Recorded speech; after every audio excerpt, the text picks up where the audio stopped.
Ingeniera Margot, buenas tardes, bienvenida. Buenas tardes con todos y todas. Vamos a dar inicio el día de hoy a la presentación que en esta oportunidad me han encomendado, que es sobre el contexto sobre las negociaciones internacionales sobre cambio climático. Antes quisiera presentarme, comentarles un poco sobre mí. Bueno, yo soy Margot Espinosa Cipriano, soy especialista en temas de mitigación, tengo más de 10 años de experiencia en temas sobre cambio climático.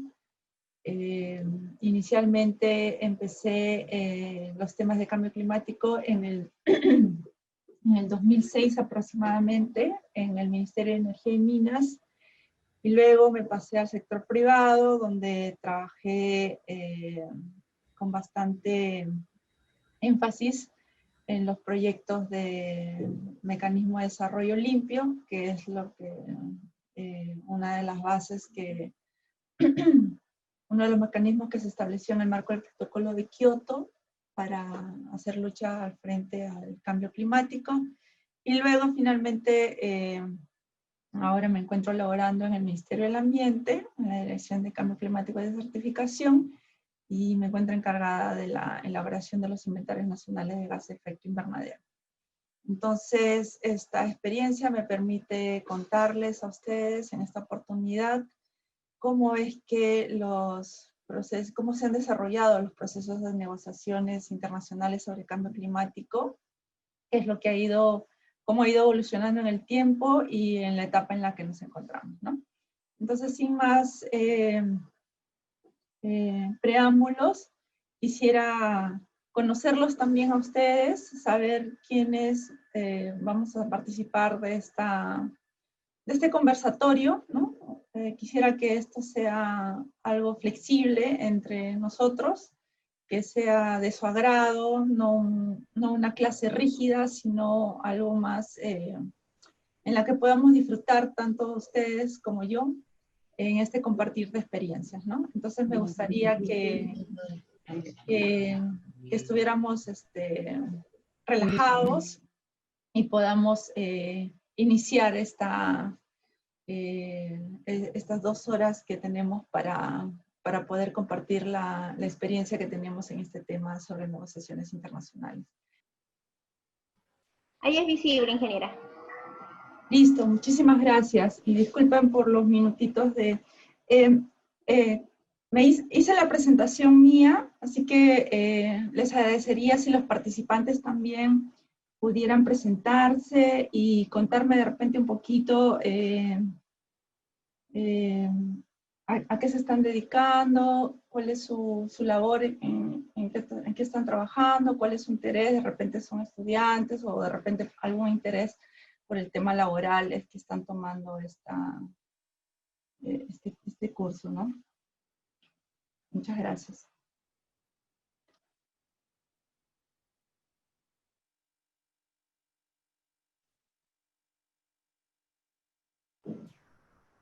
Estimados participantes, ¿pueden activar sus cámaras para la presentación en estos minutos, como indica la ingeniera?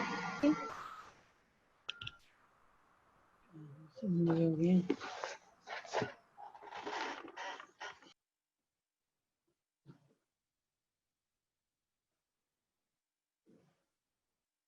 Creo que el señor Iván, o el joven Iván, está a su cámara, pero su micro lo puede deshabilitar para hacer una... Quisiéramos que sea muy breve, no quisiéramos quitar mucho tiempo en realidad. Simplemente para conocerlos.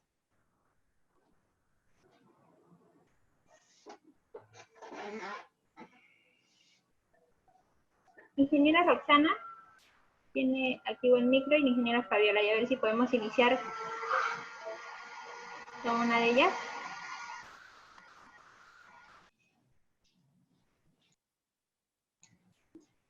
Parece que está hablando la señora Fabiola, pero con el micro apagado. Oh, no sé, qué raro. ¿Aló? ¿Ahí sí me escuchan? Ay, ¿qué tal? Muy Buenas buenas tardes. tardes, mi nombre es Fabiola Guzmán. Les saluda desde Quito, Ecuador. Trabajo para el Fondo de Agua de Quito, para el área metropolitana. Estoy encargada de la Estación Científica Agua y Páramo. Soy la responsable y coordinadora de ver las investigaciones que se realizan en pro de mantener la calidad de agua. Un gusto conocerlos. Igualmente, muchísimas gracias, Fabiola. ¿Quién más quisiera, por favor, presentarse? Algo muy breve, ¿no? Quisiéramos... Es interesante saber que tenemos un participante que nos está viendo desde Quito, ¿no? Bueno, buenas tardes. Mi nombre es Roxana Rodríguez. Soy bióloga con más de 29 años de experiencia en los instrumentos de gestión ambiental. He elaborado para el sector privado y también para el Estado. Actualmente estoy desempeñando la gerencia ambiental de un proyecto hidroenergético. Mi interés va por ahí debido a que estos temas de cambio climático son de necesidad incorporarlos en nuestros procesos, ¿no? Y mi especialidad es hidrobiología, flora y fauna y especialista ambiental. Gracias, buenas tardes. Buenas tardes, Rosana. Muchísimo gusto. Qué interesante que tengas tantos años de experiencia. Qué gusto.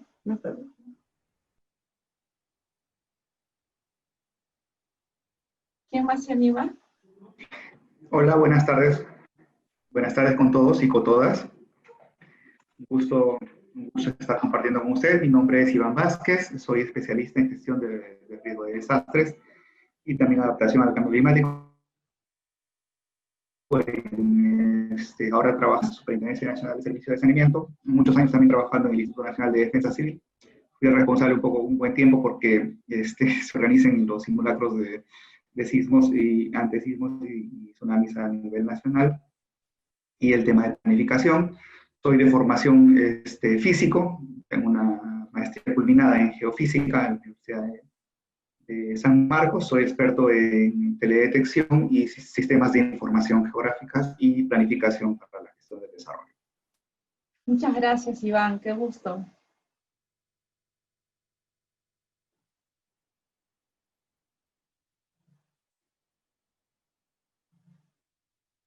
¿Con quién más contamos? ¿Quién más se anima? ¿Alguien más?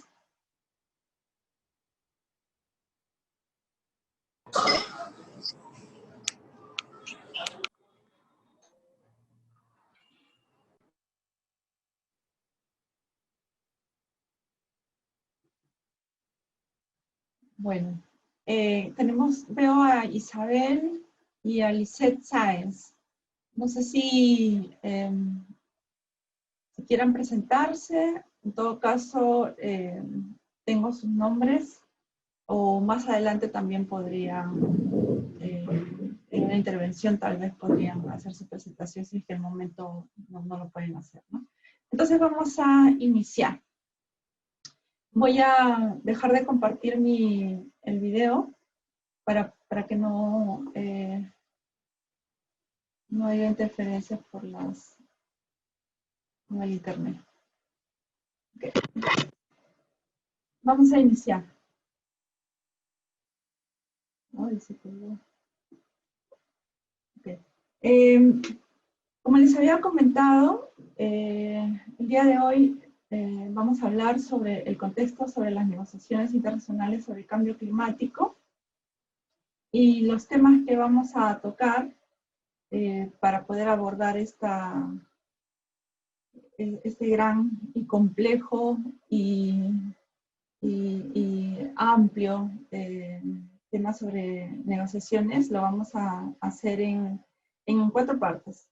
Vamos a hablar sobre los antecedentes de las negociaciones climáticas, que es lo que básicamente los hitos que han sentado las bases para iniciar la urgencia de las del cambio climático en las políticas, ¿no? Vamos a hablar sobre el régimen internacional sobre el cambio climático, que es básicamente hablar sobre la gobernanza, ¿no? Desde cuándo se inician los temas o la importancia sobre el cambio climático y cómo es que influye en la gobernanza a nivel política, ¿no? Vamos a hablar sobre la evolución de las negociaciones, cómo es que a partir del establecimiento de una gobernanza, como es la Convención Marco de las Naciones Unidas, se empieza todo un proceso para ir definiendo las acciones que van a hacer frente al cambio climático, ¿no? Finalmente vamos a hablar sobre la estructura y cuáles son estos grupos de negociaciones que participan al momento de definirlas o de decidir el rumbo de las diferentes acciones, ¿no? Sobre el cambio climático. Entonces, para ello, vamos a empezar con los antecedentes. Entonces, cuando empezamos o cuando queremos iniciar o saber cómo fue que el tema de cambio climático tuvo preponderancia, importancia a nivel político, tenemos que remontarnos al siglo XIX aproximadamente, donde empiezan a surgir una serie de descubrimientos científicos sobre el cambio climático, ¿no? Muchos científicos empiezan a realizar investigaciones y empiezan a relacionar sobre los cambios naturales que hay en el paleoclima y sobre el proceso natural del efecto invernadero. La comunidad científica es la primera que llama la atención a nivel internacional sobre las amenazas del efecto invernadero, ¿no? Además, entre los años 50 y 80 se empieza a demostrar que existe un aumento importante de las concentraciones de CO2, sobre todo porque hay evidencia en los núcleos de hielo y en los sedimentos, ¿no? Esta es información que los científicos empiezan a generar. Entonces, se empieza a dar alerta de cómo el sistema climático está teniendo unos cambios dramáticos. Entonces, en todo este periodo se empieza a generar información científica que ejerce presión para que las Naciones Unidas incluyera dentro de sus discusiones que tienen, ¿no? Que no eran temas ambientales, sino los temas que tenían las Naciones Unidas, era sobre cómo lograr el desarrollo económico en los países que conforman las Naciones Unidas. Entonces todo esto llega como una presión para que las Naciones Unidas incluyera estos temas ambientales en sus agendas. Y es en el año 1972, en la Conferencia de las Naciones Unidas sobre el Medio Humano, que se desarrolla en Estocolmo, que se adoptó una declaración que enunciaba los principios para la conservación y mejora del medio humano y un plan de acción que contenía recomendaciones para una acción medioambiental internacional, ¿no? En esta declaración se incluye un apartado sobre la identificación y control de contaminantes de amplio calado a nivel internacional. En esta declaración se plantea ya la cuestión del cambio climático por primera vez, advirtiendo a los gobiernos que debían tomar en consideración actividades que pudieran provocar el cambio climático y evaluar cuál es la magnitud de estas repercusiones sobre el clima, ¿no? Entonces, es en esta conferencia de Estocolmo en la que, a modo de resumen, es en esta conferencia de Estocolmo en la que se inserta por primera vez la preocupación por temas ambientales en las discusiones de los países de las Naciones Unidas, y se empieza a dar alerta sobre los problemas que pudieran generarse por las actividades antropogénicas ante el cambio climático, ¿no? Entonces, esta es como el primer hito que va sentando las bases para iniciar una discusión y preocupación a nivel internacional sobre temas de cambio climático. Luego, a pesar de que el tema fue insertado dentro de las Naciones Unidas, ¿no? En el año 1972, 1973, con toda esta presión sobre incluir dentro de las agendas de desarrollo económico los temas de conservación del ambiente, se crean las Naciones Unidas, se crea el programa de las Naciones Unidas para el Medio Ambiente, que tenía como objetivo evaluar y determinar el estado del medio ambiente mundial, determinar qué cuestiones del medio ambiente requieren de cooperación internacional, proporcionar asistencia para formular la legislación ambiental internacional, integrar cuestiones ambientales y políticas en los programas sociales económicos de las Naciones Unidas y resolver problemas que los países no pudieran enfrentar solos, ¿no? El PNUMA fue establecido en Nairobi en 1973, pero a pesar de que el cambio climático había sido alertado ya en la primera conferencia, el tema de cambio climático no se convirtió en una preocupación principal, ¿no? Los recursos hídricos, los mamíferos marinos, las fuentes de energía renovable, la desertificación, los bosques, el marco jurídico ambiental, fueron las cuestiones que adquirieron mayor preponderancia en estas discusiones, ¿no? Como lo pueden ver, por ejemplo, el programa de las Naciones Unidas para el Medio Ambiente no todavía incluía el tema de cambio climático específicamente. Luego,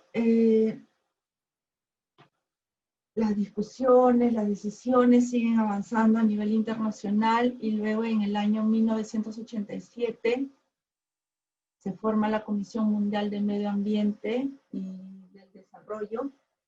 Esta comisión fue creada en el año 1983 y en abril del 87 esta comisión presentó un informe que se denominaba Nuestro Futuro Común, donde por primera vez se define el término de desarrollo sostenible. ¿Y qué es lo que define el término de desarrollo sostenible? El desarrollo que satisface las necesidades del presente sin comprometer la habilidad de las generaciones futuras para satisfacer sus propias necesidades. Entonces, en este informe que la Comisión Mundial sobre el Medio Ambiente y Desarrollo emite en el año 1987, el mensaje fue que no puede haber un crecimiento económico sostenido sin un ambiente sostenible, por lo que indicaba que en ese momento había llegado el momento de elevar el desarrollo sostenible a la categoría de ética global, en la que la protección al medio ambiente se reconozca como el cimiento sobre el cual descansa el desarrollo económico y social a largo plazo. Entonces, van viendo cómo a través de los años las discusiones y la presión de la evidencia científica que va generándose en el tiempo, va insertando en los temas políticos, temas como el desarrollo sostenible, los problemas de contaminación ambiental, ¿no? Entonces, poco a poco va entrando a ser temas de urgencia, ¿no? En el desarrollo económico. Y luego de esto, ya en el mismo año, ¿no? En 1987, se firma también el Protocolo de Montreal. El Protocolo de Montreal es un acuerdo ambiental internacional que logró la ratificación universal para proteger la capa de ozono de la Tierra. ¿Con qué meta? La meta que tenían era eliminar el uso de esas sustancias que agotan la capa de ozono. Entonces, esas sustancias agotadoras son las que se denominan SACO en sus siglas. ¿Qué es lo que buscaban en este protocolo, no? Era hacer una transición del uso de los clorofluorocarbonados, que tenían un alto de potencial de agotamiento de la capa de ozono, a sustancias con más bajo poder de agotamiento de la capa, ¿no? Que son los HCFC, que son los hidrofluorocarbonos, ¿no?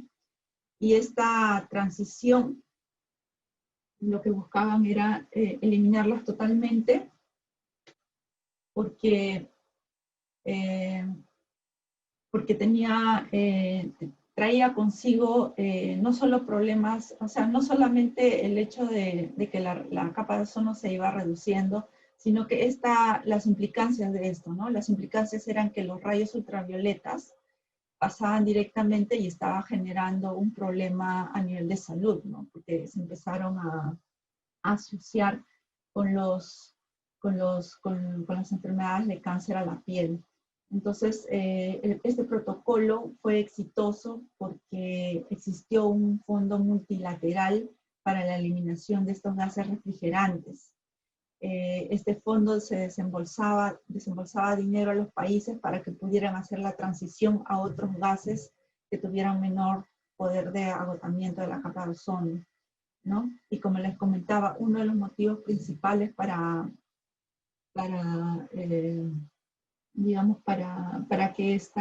que tomara fuerza la implementación de este protocolo eran los daños a la salud que estaba ocasionando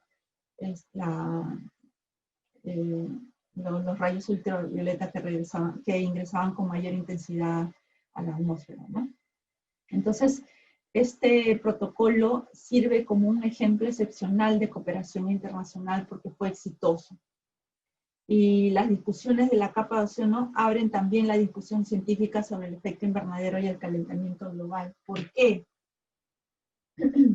Porque luego se dieron cuenta de que al momento de hacer la transición a estos hidrofluorocarbonados, es que estos gases, que son principalmente los gases de refrigeración, aire acondicionado y productos de espuma, tienen un alto poder de calentamiento global, ¿no? Entonces, por un lado, se resuelve el problema de la capa de ozono, pero por otro lado, se evidencia que estos gases tienen una implicancia con el calentamiento global.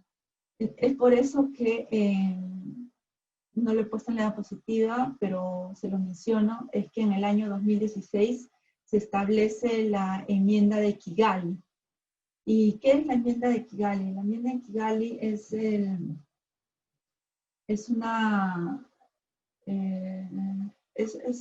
un acuerdo también de los países para que pueda reducirse de forma masiva el uso de estos hidrofluorocarbonados, ¿no? Es como una continuidad del protocolo de Montreal, pero ahora está focalizado a los hidrofluorocarbonados que ya se sabe que contribuyen al calentamiento global, ¿no? Si bien no amenazan a la capa de ozono, pero son peligrosos como gases de efecto invernadero. ¿Sí? Entonces, como se dan cuenta, también igual va evolucionando, pero van saliendo nuevos temas, ¿no? Sobre el abordaje para la reducción de estos gases de efecto invernadero. Luego llegamos al año 1988, donde se crea el panel intergubernamental sobre el cambio climático, y que comúnmente se denomina o se referencia en sus siglas en inglés como IPCC, ¿no? Y el IPCC es el cuerpo científico de las Naciones Unidas, fue creado en el 1988 en coordinación con el Programa de las Naciones Unidas sobre el Medio Ambiente y la Organización Meteorológica Mundial. ¿Cuál es el mandato del IPCC? Su mandato es proporcionar al mundo una visión científica clara sobre el estado actual del conocimiento sobre el cambio climático y cuáles son sus potenciales impactos ambientales y socioeconómicos. ¿Y qué es lo que hace el IPCC para cumplir ese mandato? El IPCC revisa y evalúa la información científica, técnica y socioeconómica más reciente que se produce en todo el mundo, ¿no? Se basa en todas las investigaciones que se van generando por todos los científicos que hay a nivel mundial, ¿no? Entonces ellos recopilan esta información y en base a esta información ellos hacen la evaluación sobre las evidencias científicas, ¿no? Entonces ellos examinan esas investigaciones, y en base a eso generan publicaciones periódicas sobre la evaluación del impacto ambiental y elaboran informes técnicos especiales por encargo de la Convención Marco de las Naciones Unidas, ¿no?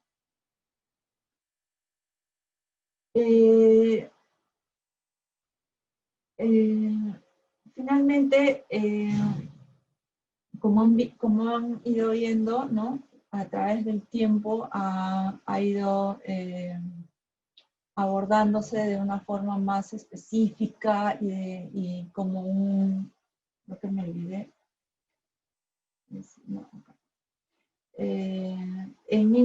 me olvidé mencionar aquí que en el año 1990 el IPCC presentó su primer informe de evaluación, donde en base a la información que les comenté que ellos siempre revisan de todas las investigaciones que se hacen a nivel mundial, ellos sacan su primer informe.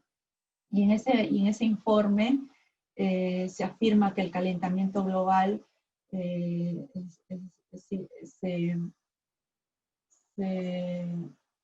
está acentuando debido a las actividades antropogénicas. Entonces es la primera evidencia que ellos, que se demuestra científicamente, y el IPCC expresa la solicitud a la comunidad internacional para evitarlo, ¿no? Para evitar lo que se avisora como los impactos del calentamiento global. Entonces, con toda esta información científica y estos acontecimientos que han ido evolucionando hasta la fecha, en el año 1992 se desarrolla la cumbre de la Tierra de Río de Janeiro, conocido como la cumbre de Río, ¿no? Y en esta cumbre, lo que se destaca es que se adoptan o se crean 3 convenciones. Y la Convención Marco sobre el Cambio Climático, el Convenio sobre la Diversidad Biológica y la Convención de la Lucha contra la desertificación. De estos tres convenios, la más importante y que destacamos es la Convención Marco sobre el Cambio Climático, que es la que va a regir en adelante, ¿no? Si bien los tres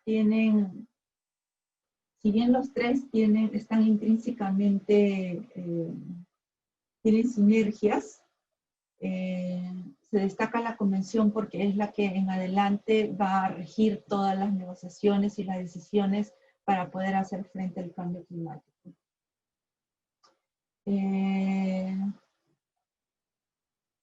Lo que se busca es proteger la integridad del medio ambiente a nivel mundial, ¿no?